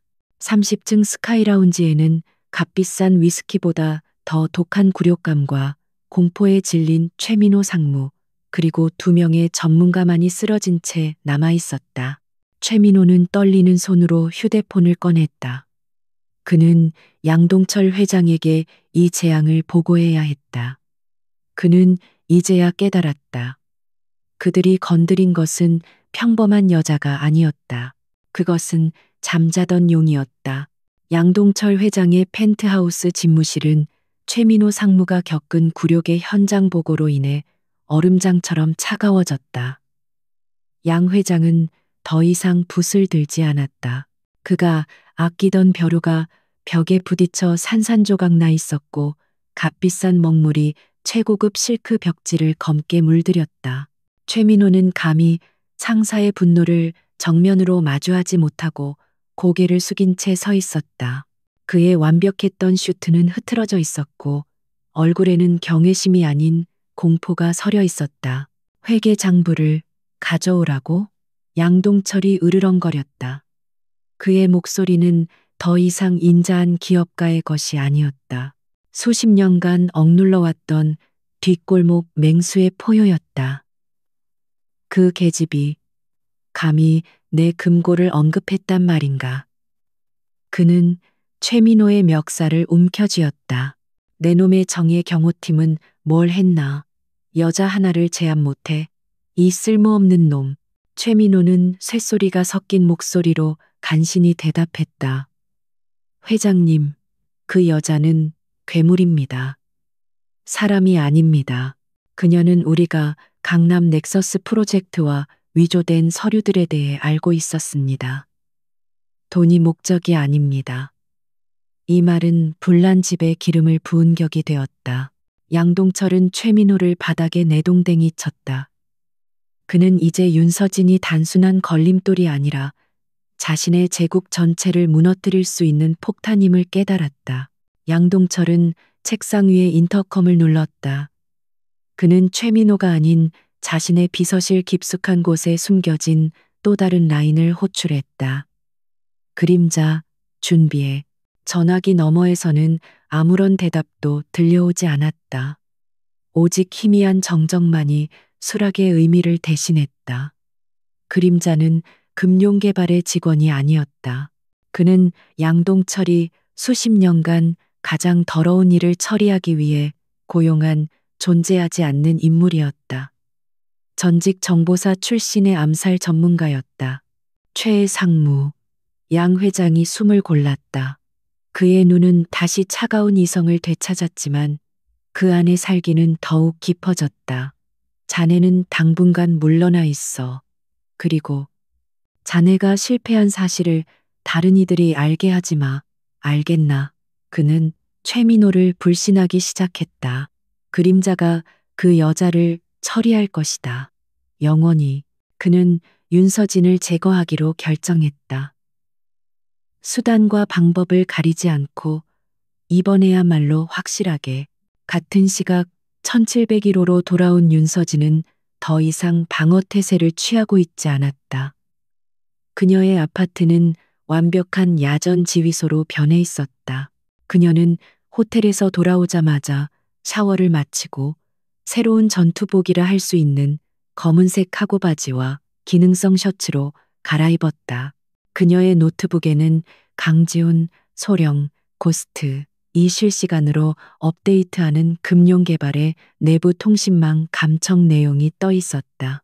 그녀는 최민호가 양동철에게 보고하는 내용을, 그리고 양동철이 그림자라는 존재를 호출하는 것까지는 알 수 없었지만 그들의 다음 수가 제거라는 것은 명확히 예측하고 있었다. 그녀는 더 이상 기다릴 생각이 없었다. 그녀는 즉시 다층적인 반격 계획을 실행에 옮겼다. 그녀의 전략은 UDT 시절 배운 비대칭 전력 운용이었다. 적의 가장 큰 약점을 최소한의 자원으로 타격하는 것. 첫 번째 공격은 여론전이었다. 그녀는 박태수 전 형사가 연결해준 대기업 비리를 전문으로 파고드는 독립언론 뉴스타파의 김준태 기자에게 연락했다. 그녀는 공중전화를 이용해 그와 은밀히 접선했다. 서울 외곽의 한적한 공원 벤치에서 그녀는 김 기자에게 암호화된 USB 하나를 건넸다. 여기엔 금융개발의 강남 넥서스 프로젝트의 원본과 그들이 구청에 제출한 위조된 환경 영향 평가서 비교 자료가 들어 있습니다. 김준태 기자는 날카로운 눈으로 서진을 훑어보았다. 이런 엄청난 자료를 왜 나에게? 당신은 누구요? 서진은 그의 눈을 피하지 않았다. 나는 그저 더 하이츠에 사는 입주민입니다. 김 기자님, 이 자료만으로는 부족할 겁니다. 그들은 관할 경찰서장까지 매수했으니까요. 하지만 이건 시작입니다. 그녀는 김 기자에게 다음 행동 지침을 전달했다. 48시간 후에 터뜨리십시오. 그때쯤이면 당신이 이 기사를 써도 아무도 당신을 막지 못할 겁니다. 두 번째 공격은 심리전, 즉 내부 교란이었다. 그녀는 고스트 강지훈에게 다시 연락했다. 고스트, 지금부터 양동철의 눈과 귀를 멀게 만들어야겠다. 최민호 상무가 횡령을 저지른 것처럼 보이게 할 수 있나? 강지훈의 목소리는 자신감에 차 있었다. 가능합니다, 대장님. 최민호는 프로젝트 자금을 관리하는 여러 개의 차명 계좌를 사용하고 있습니다. 그중 하나에서 양 회장이 모르는 비자금 계좌로 거액이 이체된 것처럼 조작하겠습니다. 강지훈의 손가락이 키보드 위에서 춤을 췄다. 몇 분 후 금융개발의 최고 재무 책임자 CFO의 개인 단말기에 긴급 최민호 상무의 의심스러운 자금이체 내역이라는 제목의 익명 파일이 전송되었다. 그것은 완벽하게 조작된 은행 거래 내역서였다. 양동철은 이제 자신의 오른팔이었던 최민호가 호텔에서의 실패를 만회하기 위해 혹은 원래부터 배신할 생각으로 돈을 빼돌리고 있다고 의심하게 될 터였다. 마지막 세 번째는 물리적인 방어 준비였다. 그녀는 이제 더 하이츠 전체를 자신의 요새로 삼아야 했다. 그녀는 아파트 관리소장과 보안팀장을 호출했다. 로비에서의 사건과 현관문 테러 사건 이후 그들은 서진을 입주민 대표 이상의 존재로 거의 구원자처럼 대하고 있었다. 소장님, 오늘 밤 금융개발 측에서 최후의 발악을 할 가능성이 높습니다. 그녀는 과장된 정보를 흘렸다. 그들은 단순한 협박이 아니라 아파트 전체의 기반 시설, 예를 들어 전기나 가스관을 사보타주하여 큰 혼란을 일으키려 할 겁니다. 주민들을 공포에 질리게 해서 헐값에 아파트를 넘기게 만들려는 속셈이죠. 공포에 질린 관리소장에게 서진은 침착하게 지시를 내렸다. 오늘 밤 10시부로 긴급 가스관 및 전력 설비 점검을 공지하십시오.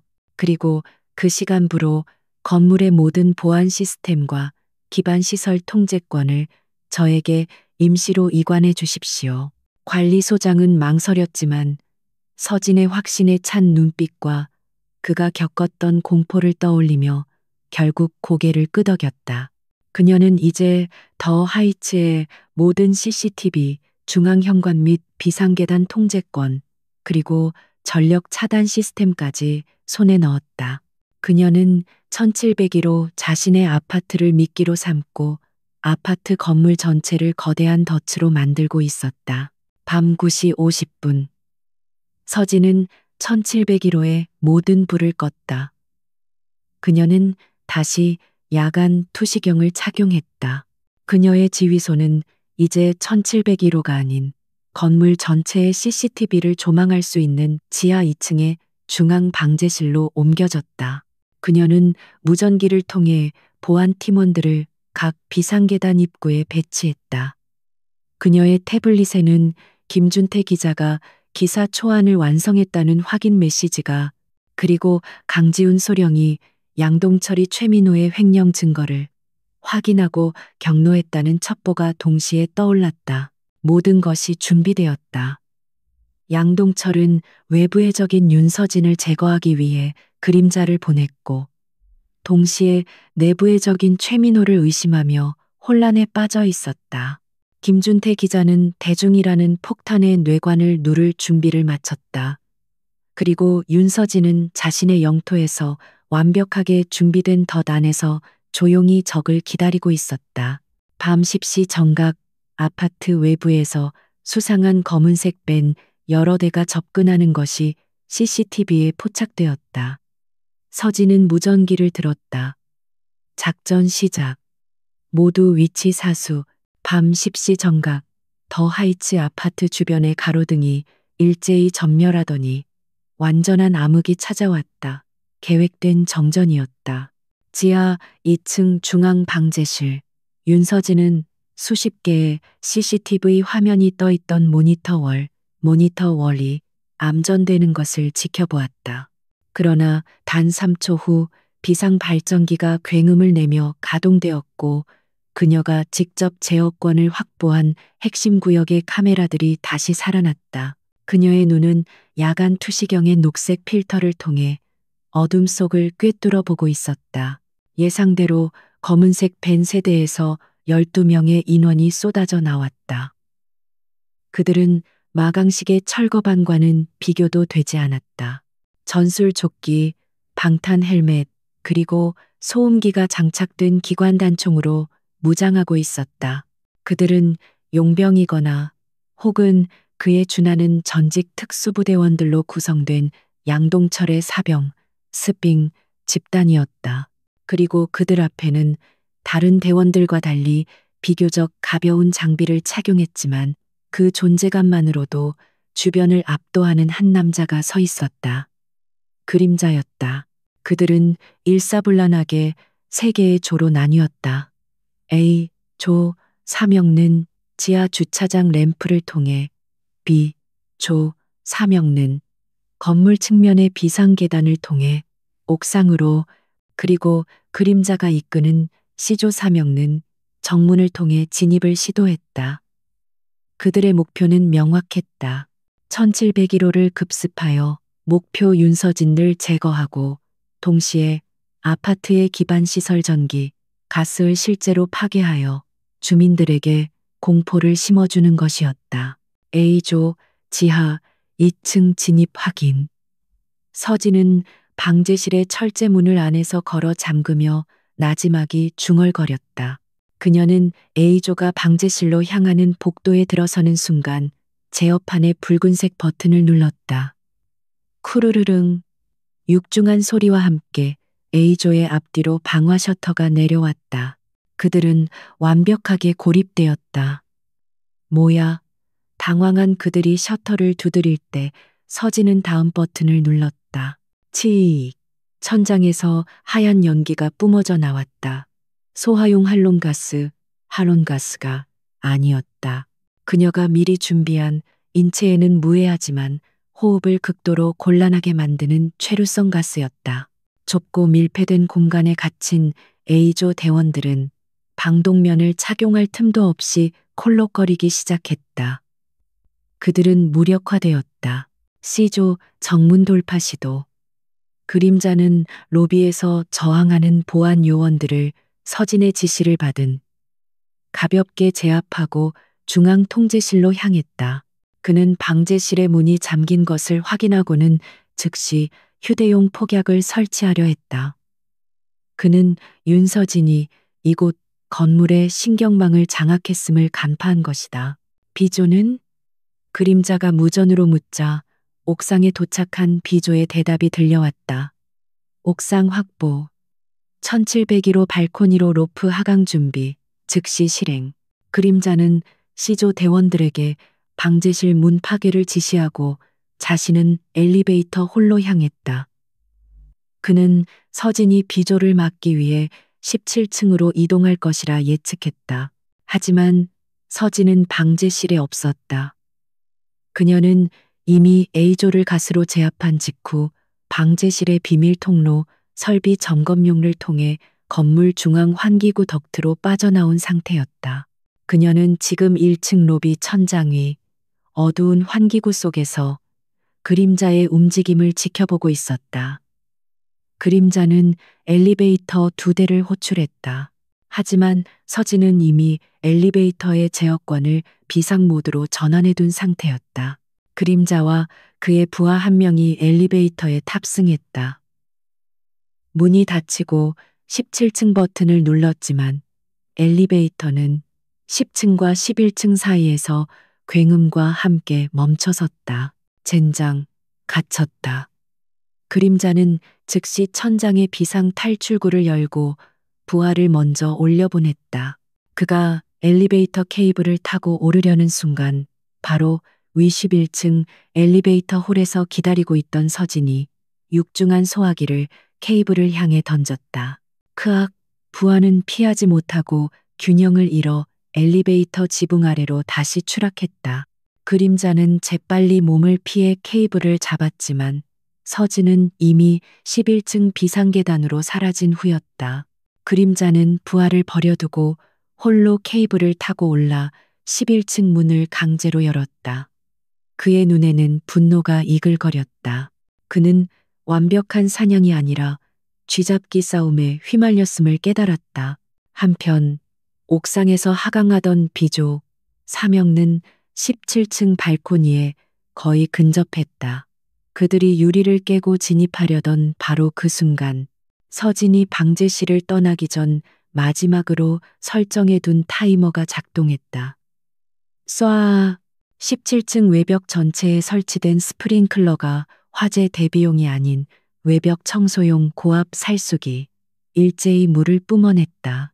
수십 개의 노즐에서 뿜어져 나오는 강력한 물줄기가 로프에 매달린 비조 대원들을 강타했다. 으악, 로프가 미끄러진다. 그들은 거센 물줄기에 휩쓸려 건물 외벽에 메뚜기처럼 부딪혔다. 두 명은 충격을 이기지 못하고 로프를 놓쳐 아래층 발코니로 떨어졌고 남은 두 명도 사실상 전투 불능 상태가 되었다. 더 하이츠는 서진의 지휘하에 거대한 요새가 되어 침입자들을 체계적으로 격퇴하고 있었다. 이제 남은 것은 시조의 잔당 정문 파괴조과 11층 비상계단에 고립된 그림자뿐이었다. 서진은 다시 어둠 속으로 스며들었다. 그녀의 사냥터는 이제 건물의 수직 동선, 비상계단이었다. 그녀는 15층 비상계단에서 숨을 죽이고 기다렸다. 아래층에서 그림자가 신중하게 계단을 올라오는 소리가 들렸다. 그는 혼자였다. 그림자는 서진과 같은 전문가였다. 그는 어둠 속에서 소리를 내지 않고 움직였다. 하지만 이곳은 서진의 영역이었다. 서진은 계단 난간의 미세한 진동으로 그의 위치를 파악했다. 그가 14층에서 15층으로 올라서는 모퉁이를 도는 순간 서진은 난간 위에서 몸을 날렸다. 그녀는 공중에서 그림자의 목을 다리로 감아챘다. 시저스 킥, 시설 킥에 변형된 형태였다. 그림자는 당황하지 않았다. 그는 그대로 뒤로 넘어지며 서진을 콘크리트 바닥에 매다 꽂으려 했다. 쾅! 서진의 등이 바닥에 부딪혔지만 그녀는 충격이 오기 직전 다리를 풀어 그의 중심을 무너뜨렸다. 두 전문가는 칠흑 같은 계단에서 뒤엉켰다. 주먹이나 발길질이 아니었다. 관절을 꺾고 숨통을 조이고 급소를 노리는 치명적인 기술들이 오갔다. 그림자는 힘과 체중에서 우위였지만 서진은 속도와 유연성 그리고 지형의 이점을 활용했다. 그녀는 그의 팔을 꺾으려는 시도를 피해 좁은 계단 틈으로 굴러 빠져나왔다. 그리고 그가 자세를 바로잡기 전에 다시 달려들어 그의 측면을 가격했다. 그림자는 고통을 참으며 서진의 발목을 잡았지만 서진은 잡힌 다리를 축으로 몸을 회전시켜 그의 관자놀이를 팔꿈치로 가격했다. 그림자가 짧은 신음을 내뱉으며 뒤로 물러섰다. 서진은 그가 회복할 시간을 주지 않았다. 그녀는 소화전의 유리창을 깨고 비상용 도끼를 꺼내 들었다. 그림자 역시 허리춤에서 군용 단검을 뽑아 들었다. 두 개의 무기가 어둠 속에서 불꽃을 튀기며 부딪혔다. 도끼의 무게와 칼의 속도가 격렬하게 충돌했다. 서진은 그림자의 칼날이 자신의 목을 스치기 직전 도끼 자루로 그의 손목을 내리쳤다. 딱 뼈가 부러지는 소리와 함께 그림자가 칼을 놓쳤다. 서진은 그 틈을 놓치지 않고 도끼의 뒷면 뭉툭한 부분으로 그의 명치를 강타했다. 그림자는 숨이 막혀 쓰러졌고 서진은 즉시 그의 위에 올라타 남은 팔을 꺾어 완전히 제압했다. 그녀는 그림자의 손목을 케이블 타이로 묶으며 그의 헬멧을 벗겼다. 감정이 없는 차가운 눈, 그는 고통 속에서도 서진을 노려보고 있었다. 양동철이 너 같은 괴물을 보냈을 줄이야. 그가 쉰 목소리로 말했다. 서진은 그의 전술 조끼에서 위성 전화기를 꺼냈다. 양동철에게 보고하기 위한 직통 라인이었다. 서진은 방제실로 돌아왔다. 지하 주차장의 A조, 옥상의 B조, 엘리베이터의 C조 일명, 그리고 방제실 문을 부수려던 C조 잔당들까지 모두 보안팀과 합세하여 그들은 서진의 지시에 따라 비살상 제압만 도왔다. 포박된 상태였다. 12명의 정예 침투조가 단 한 명의 여성에게 완벽하게 진압된 것이다. 더 하이츠의 방어전은 끝났다. 서진은 위성 전화기를 들었다. 그녀는 양동철이 지금쯤 펜트하우스에서 초조하게 소식을 기다리고 있음을 알았다. 방어는 끝났다. 이제 그녀가 사냥에 나설 차례였다. 그녀는 무전기를 들었다. 박태수 반장님, 지금입니다. 대검찰청 후배에게 연락하세요. 금룡타워로. 그리고 그녀는 그림자의 위성 전화기 통화 버튼을 눌렀다. 이제 장군을 잡으러 갈 시간이었다. 금룡타워 50층 펜트하우스 집무실. 양동철 회장은 타오르는 벽난로 앞에서 거친 숨을 몰아쉬고 있었다. 그의 앞에는 방금 전 최민호 상무를 윽박지르다 깨뜨린 최고급 위스키 병 조각들이 흩어져 있었다. 그는 윤서진의 손에 들려있을 그림자의 위성 전화기 화면만 노려보고 있었다. 통화대기 시간 1분이 1년처럼 느껴졌다. 그는 자신의 최정예 부대가 자신의 마지막 카드가 실패했다는 사실을 믿고 싶지 않았다. 마침내 전화가 연결되었다. 하지만 수화기 너머로 들려온 것은 그림자의 보고가 아닌 차갑고 침착한 여자의 목소리였다. 양동철 회장. 그 목소리에 양 회장은 온몸에 피가 얼어붙는 듯했다. 윤서진이었다. 그녀의 목소리는 방금 전 치열한 전투를 치른 사람의 것이 아니었다. 모든 것을 끝낸 승리자의 선언이었다. 네, 내년이 감히. 양동철이 소리쳤지만 그 목소리에는 분노보다 공포가 더 짙게 배어 있었다. 내 부하들은 모두 안전하다. 다치긴 했지만 죽진 않았어. 내가 더 하이츠 지하 주차장에 잘 보관 중이지, 서진이 말했다. 그녀의 말은 사실 확인이자 심리적 압박이었다. 이제 당신 차례야, 양 회장. 네가 원하는 게 뭐야? 돈이면 얼마든지 주겠다. 20억이 아니라 200억이라도. 양동철은 그가 평생 써왔던 유일한 무기, 돈을 꺼내들었다. 서진은 코웃음을 쳤다. 돈은 필요 없어. 난 내 집의 평화를 원했고 당신이 그걸 깨뜨렸지. 이제 난 당신의 집무실로 갈 거야. 당신이 최민호에게 말했던 회계 장부, 그걸 가지러. 그 순간 양동철은 그녀가 농담을 하는 것이 아님을 깨달았다. 그는 공포에 질려 비서실로 통하는 인터컴 버튼을 눌렀다. 당장 보안팀 전부 50층으로 올려보내. 그리고 헬기 준비해. 당장. 그는 건물 전체를 봉쇄하려 했다. 하지만 서진은 이미 그의 수보다 몇 발자국 앞서 있었다. 소용없을 거야, 양 회장. 서진의 목소리가 전화기 너머에서 유령처럼 속삭였다. 서진은 그림자의 전화기를 끊었다. 그녀는 더 하이츠 방제실에서 모든 것을 지휘하고 있었다. 그녀는 고스트 강지훈 소령과 실시간으로 음성 통화를 유지하고 있었다. 고스트, 지금이다. 금룡타워 전체 시스템 장악해. 알겠습니다, 대장님. 3, 2, 1. 지금부터 금룡타워는 우리가 접수합니다. 강지훈의 목소리와 함께 금룡타워의 모든 보안 시스템이 마비되기 시작했다. 양동철의 집무실 비상벨이 미친 듯이 울렸지만 엘리베이터는 멈춰섰고 50층으로 통하는 모든 보안문은 잠겼다. 외부에서는 들어올 수 없었고 양동철은 펜트하우스 안에 완벽하게 고립되었다. 이게 무슨 일이야. 문 열어, 문 열라고. 양 회장이 문을 두드리며 소리쳤지만 아무런 응답도 없었다. 바로 그때 김준태 기자의 뉴스타파에서 기사가 터져 나왔다. 긴급 속보, 금융개발, 강남 넥서스 프로젝트 환경영향평가서 대규모 조작, 수백억대 비자금, 조성 정황.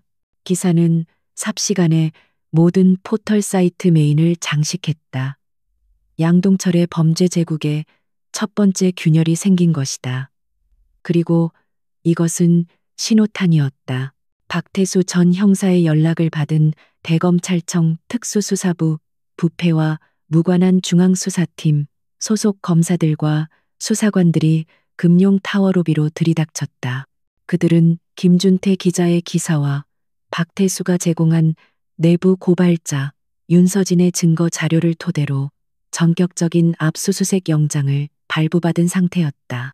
강지훈이 타워의 보안 시스템을 장악한 덕분에 1층 로비의 모든 보안문은 특수부 검사들 앞에서 순순히 열렸다. 양동철은 자신의 집무실에서 이 모든 상황을 속수무책으로 지켜보고 있었다. TV에서는 자신의 얼굴과 함께 속보가 쏟아져 나왔고 비상 인터컴으로는 검찰이 로비에 진입했다는 보안팀장의 절박한 외침이 들려왔다. 그는 끝났다는 것을 직감했다. 하지만 그는 마지막 발악을 준비했다. 그는 책상 서랍에서 권총한 자루를 꺼내들었다. 그리고 펜트하우스 내부에 숨겨진 비밀 금고를 열었다. 그의 진짜 회계장부, 정관계 로비, 리스트가 담긴 하드, 드라이브가 그곳에 있었다. 그는 이것을 불태우려 했다. 바로 그때 그의 등 뒤에서 거대한 유리창이 깨지는 소리가 들렸다. 와장창, 양동철이 경악하며 돌아본 곳, 50층 펜트하우스의 발코니 쪽 유리창이 산산조각 났고 검은색 전술 장비를 착용한 인형이 방 안으로 굴러들어왔다. 윤서진이었다. 그녀는 더 하이츠의 방어전이 끝나자마자 옆 건물 옥상 금룡타워보다 약간 낮은으로 이동했다. 그리고 그곳에서 금룡타워 50층을 향해 미리 설치해둔 짚라인, 지프라인 타고 날아온 것이었다. 그녀의 손에는 그림자에게서 빼앗은 권총, 비살상용 고무탄이 장전되니 들려 있었다. 움직이지 마, 양동철. 양동철은 공포와 분노가 뒤섞인 눈으로 그녀를 노려보았다. 내년이 감히 내 성에. 그는 자신이 들고 있던 권총을 서진에게 겨누었다. 실탄이었다. 장부는 넘길 수 없어. 차라리 너와 함께 죽겠다. 그가 방아쇠를 당기려던 순간 서진의 고무탄이 먼저 발사되었다. 퍽! 고무탄이 정확하게 양동철의 손목을 가격했다. 그가 총을 놓쳤다. 서진은 지체 없이 그에게 달려들어 그의 팔을 꺾어 제압했다. UDT 시절 배운 무기 제압술이었다. 양동철의 거구는 서진의 정교한 기술 앞에 힘없이 무너졌다. 그는 바닥에 내동댕 잊혀졌고 서진의 군화가 그의 등을 짓눌렀다. 서진은 그가 불태우려던 하드 드라이브를 집어들었다. 이게 당신이 그토록 지키려던 흐름인가? 서진이 차갑게 물었다. 양동철은 바닥에 엎드린 채 굴욕감에 몸을 떨었다. 바로 그때 집무실 문이 강제로 열리고 대검찰청 특수부 수사관들이 들이닥쳤다. 움직이지 마. 손머리 위로. 그들은 깨진 유리창과 쓰러진 양동철, 그리고 그를 제압하고 서 있는 윤서진을 보고 순간 당황했다. 선두에 선 검사가 박태수의 후배였다. 상황을 파악했다. 양동철 회장, 불법 비자금 조성 및 뇌물 공여, 환경법 위반 혐의로 긴급 체포합니다. 그는 서진을 바라보았다. 서진은 묵묵히 하드 드라이브를 그에게 건넸다. 여기, 당신들이 찾던 회계 장부입니다. 수사관들이 양동철에게 수갑을 채웠다. 평생을 법 위에 군림했던 회장님은 이제 초라한 범죄자에 불과했다. 그는 끌려가면서도 서진을 향해 저주를 퍼부었다. 2년 내가 나가면 넌. 서진은 대답하지 않았다. 그녀는 그저 깨진 유리창 밖으로 펼쳐진 서울의 야경을 바라보았다. 이제 곧 동이 틀 시간이었다. 그녀의 집을 위협하던 폭풍은 마침내 끝이 났다. 양동철 회장이 수갑을 찬 채 금룡타워 50층에서 끌려 내려온 순간 거대한 제국은 모래성처럼 무너져 내렸다. 김준태 기자의 뉴스타파가 쏘아 올린 첫 번째 신호탄은 대한민국 언론 전체를 뒤흔드는 거대한 폭발이 되었다. 다음 날 아침 모든 조간신문과 아침 뉴스의 헤드라인은 금룡 게이트로 도배되었다. 윤서진이 넘긴 하드 드라이브는 단순한 회계 장부가 아니라 지난 10년간 서울의 개발 이면에 숨어 있던 추악한 카르텔의 명단 그 자체였다. 대검찰청 특수수사부는 윤서진의 신원을 철저히 비공개로 붙였다. 그녀는 결정적 제보자라는 익명으로만 언급되었다. 하지만 수사의 칼날은 무자비했다. 더 하이츠에서 서진에게 제압당했던 마강식 일당과 그림자를 포함한 12명의 용병들은 특수 공무집행 방해 및 불법 무기 소지, 공동 주거 침입 혐의로 전원 구속 수감되었다. 양동철의 지시였다는 그들의 자백은 양 회장의 목을 더욱 세게 올감했다. 최민호 상무는 자신이 조작했던 횡령 누명이 아닌 실제 프로젝트 비자금 조성 혐의로 공항에서 체포되었다. 그는 양동철이 무너지는 것을 보고 해외로 도피하려던 참이었다. 그가 그토록 경멸했던 박 실장과 마강식보다도 더 초라한 최후였다. 금융개발은 대규모 압수수색 끝에 모든 불법 행위가 드러나며 파산 절차에 들어갔고 강남 넥서스 프로젝트는 전면 백지화되었다. 폭풍은 금룡타워에서 멈추지 않았다. 장부에 이름이 오른 시의원들과 구청 고위 공무원들이 줄줄이 소환되었다.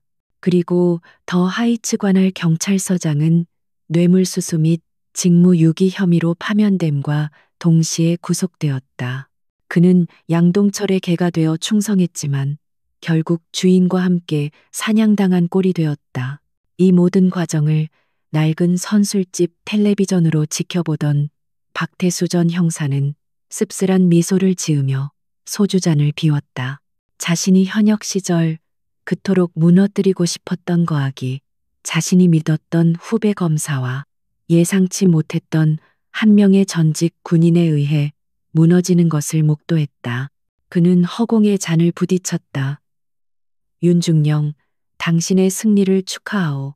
사이버 사령부의 안전한 벙커 안 강지훈 소령은 금룡타워 시스템에 남겼던 자신의 모든 디지털 발자국을 깨끗이 지웠다.